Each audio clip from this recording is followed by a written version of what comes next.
Good morning friends, કેમ છો? જય શ્રી કૃષ્ણ, જય માતાજી. ચેતન ગઢિયા બ્લોગમાં તમારું સ્વાગત છે. અને જો સવારના વાગી ગયા છે, કેટલા વાગ્યા છે કાવ્યા? 7:45 જેવું થયું છે. અને આપણે આજે સવારમાં બ્લોગની શરૂઆત કરી દીધી. કાવ્યા બેન જો રેડી થાય છે, જાતે મોજા પહેરે છે. મેં તો મોટી થઈ ગઈ લઈને જાતે આવડે બધું એનું કામ કરતા. તો ચાલો મિત્રો, શું ચાલે છે તમારે? ને ઠંડી કેવી પડે? કાવ્યા આપણે કેવી ઠંડી પડે છે? બહુ જ મિત્રો. અમારે નવસારીની અંદર આજનું વાતાવરણ એટલું ઠંડુ છે ને, અને પવન એટલો બહાર ઠંડો છે ને, તમે વાત જવા દો.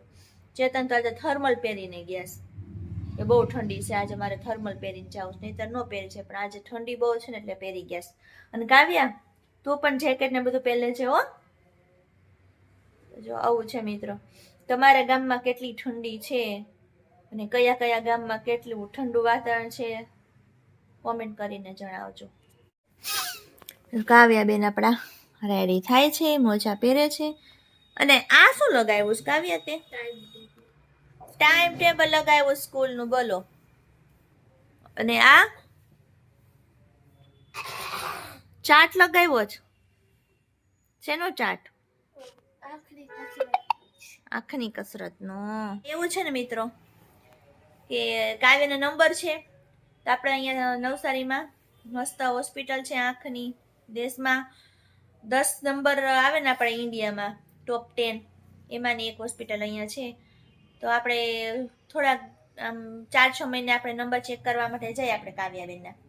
તો આ વખતે નંબર ચેક કરવા ગયા ને તો નંબર તો કંઈ વધ્યા નથી, પણ એને ચશ્મા મોટા બનાવવાના કીધા. કારણ કે કાવ્યના જે ચશ્મા હતા ને એ આપણે 2 વર્ષ પહેલા બનાવ્યા હતા, અને કાંઈ એમાં ફેરફાર કર્યો નહોતો, કારણ કે નંબર વધ્યા નથી, જે દૂના છે તે દૂના.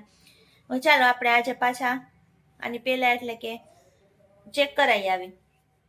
તો એ ચેક કરાવ્યો ને તો ડૉક્ટરે એવું કીધું કે નંબર તોમાં કાંઈ ફેરફાર નથી, પણ ચશ્મા ચેન્જ કરવાનો. તો આપણે બનાવવા માટે આપી દીધા હતા. હવે ચશ્માવાળા ભાઈનો ફોન આવશે ને ત્યારે એના પપ્પા લઈ આવશે. અને આની જે દિવાલ ઉપર કબાટ ઉપર કાવ્ય ચાર્ટ લગાવ્યો છે ને, એને કસરત આપી છે. એ કસરતથી છે ને નંબર ઓછા થઈ જાય હોય ને તો એ કસરત આપે નાના બાળકોને, એટલે શું નંબર વધે નહીં અને નંબર ઓછા થઈ જાય, તેના માટે એને ચાર્ટ લગાવ્યો. તો ચાલો ફટાફટથી હવે આપણે કાવ્યાબેનને નાસ્તા બોક્સને એવું રેડી કરી દઈએ. તાની રિક્ષા આવી જશે તો એ સ્કૂલે જતી રહી. બેન સ્વેટર પહેરે છે, કારણ કે સ્વેટર વગર બહાર જવાય એવું છે. અને જો હું તમને બતાવું અહીંથી કાચ ખોલીને, બહાર ઠંડી કેવી છે. ઓહો, જો કોઈ છે ને સ્વેટર વગર નીકળતું જ નહીં હોય, બધા સ્વેટર પહેરીને જ નીકળે છે, કારણ કે પવન જ એટલો જો છે ને. ટ્રાફિકની તો તમને બધાને ખબર જ છે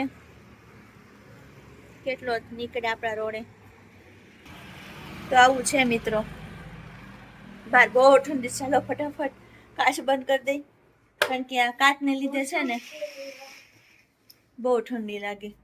અને અમે તો છે ને પડદાને બધું બંધ જ રાખીએ, એટલે છે ને ઠંડી કંઈક થોડીક ઓછી થાય. તો ચાલો હવે કાવ્યાબેન રેડી થઈ ગયા છે, તો હવે નીચે મૂકી આવું. ગેસ નીચે સ્વેટર તો બંધ કર ચેન. ઓહો હો, ઠંડી નથી લાગતી? શરદી થઈ ગઈ છે ને એક તો. અને આ બુક કેમ બહાર રાખીશ? વાંચવાનું છે, ટેસ્ટ છે. રિક્ષામાં વાંચીશ તો ઘરે શું કર્યું તે? ઘરે રિવાઇઝ કરો છે. ખાર વાળા બેને બુક લીધીશ. અને જો નીચે આવી ગયા, રિક્ષા આવે ની રાહ જોઈશ. કેમ કાવ્યા ટોપી પહેલા મૂકી બંધ કરી દે? નહીં હાલો, એ બેનને ટોપીથી બહુ તકલીફ, ટોપી ન પહેરે. નીચે ઊભા છીએ હવે અમે. અહીંયા આપણી જાળી આવી ગઈ છે, હવે ખબર નહીં ફિટ કરવા માટે ક્યારે આવે. મૂકી ગયા ખાલી જાયની ફ્રેમ છે બધી, ખબર નહીં હવે ક્યારે આવે. મૂકી ગયા બેને 2 દિવસ થઈ ગયા, એ 2 દિવસ તેરા કરે. સારું, જ્યારે આવે ત્યારે બીજું શું થાય એમાં.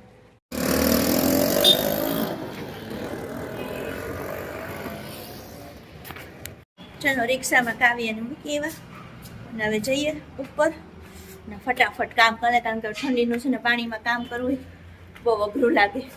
જલ્દી જલ્દી કામ પતાવી દઈએ. ચાલો મળીએ થોડીક વાર પછી. કામકાજ પતાવીને ફ્રી થઈ ગઈ છું અને હવે જવાનું છે મારે માર્કેટમાં. ચાલો તો શાકભાજીને એવું લઈ આવીએ. માર્કેટ જવા માટે નીચે ઉતરી ગયા, રિક્ષા કરી લઈ. આ વખતે પપ્પા તો આવે કહીએ તો પણ તો ચાલો ને હવે એને ક્યાં હેરાન કરવા ખોટા.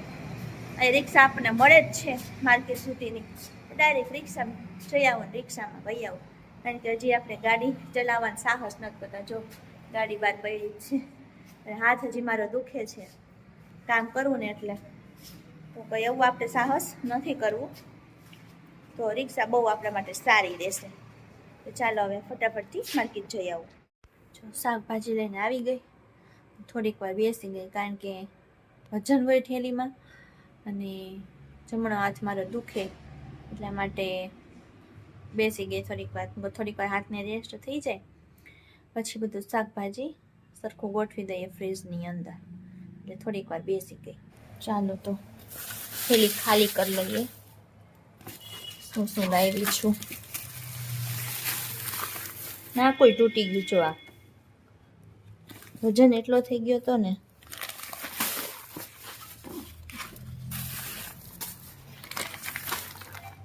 આટલું શાકભાજી લાવ્યા. તુવેર છે, ભીંડો છે, ધાણા છે, સંતરા, બટેકા, છાશ, સફરજન, વટાણા, કોબી, ટમેટા આવું બધું લાવી છું. ચાલો પછી બધું સરખું કરી અને ફ્રીજમાં ભરી લઈએ. હોઈ જાવ તે કામ કરો. માણસને કેટલા કલાકની નીંદર જોઈએ?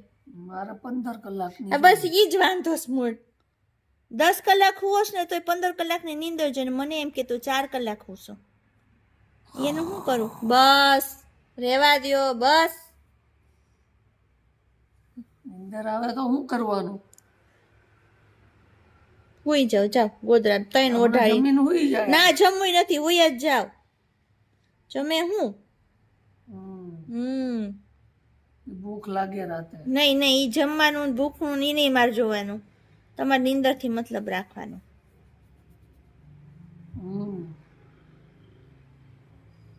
બહુ ઠંડી પડે, ઠંડીનું ઘેન ચડે. એટલે નીંદર આવે. બીજું કાંઈ? નીંદર આવે એટલે આળસ આવે. હા પછી આળસ આવે એટલે બહાર જવાનું મન ન થાય. હા પછી બહાર જવાનું મન ન થાય એટલે સુતા રહી ગયો. એટલે સુતા રહેવાનું. હા સુતા રહી એટલે નીંદર આવે. ગોળ ગોળ ફેરવી નાખ્યું કા.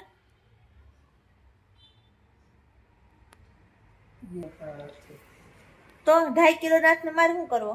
2.5 કિલો કા હાથ है. તો એને મારે શું કરવો? शेर का पंजा है. તો એને મારે શું કરવું? પણ દેવનો ડાયલોગ એક આવે, 2.5 કિલો કા હાથ હે, 2.5 કિલો કા હાથ હે. શું કરવું? હાલો તે જવું છે ને. ચશ્મા બનાવવા દીધા છે લેવા કાવ્યાના. ઉતાવળ જ છે. નીંદર ઉડે પછી જવાનું. તો 2 ગ્લાસ પાણી નાખું.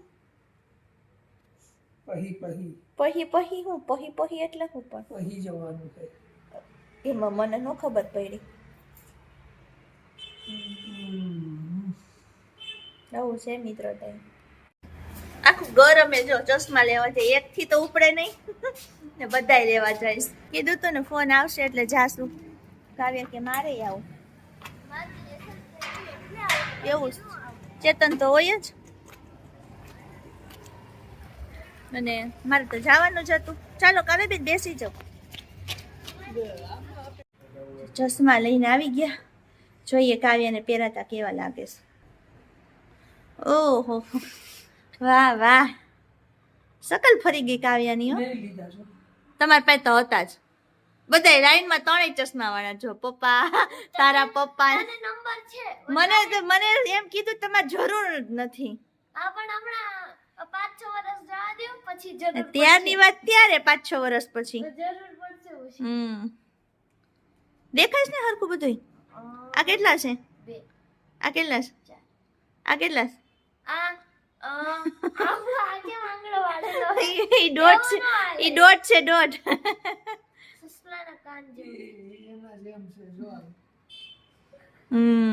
દયા દરવાજા તોડ દે, કૂદતો ગડબડ હે કા. હવે હરખા બોક્સમાં જ મૂકજો હો. તો ચાલો, ચશ્મા ને બધું ચેક થઈ ગયું, પરફેક્ટ થઈ ગયા ચશ્મા કાવ્યાને. હવેથી રોજ નવા ચશ્મા પહેરશે.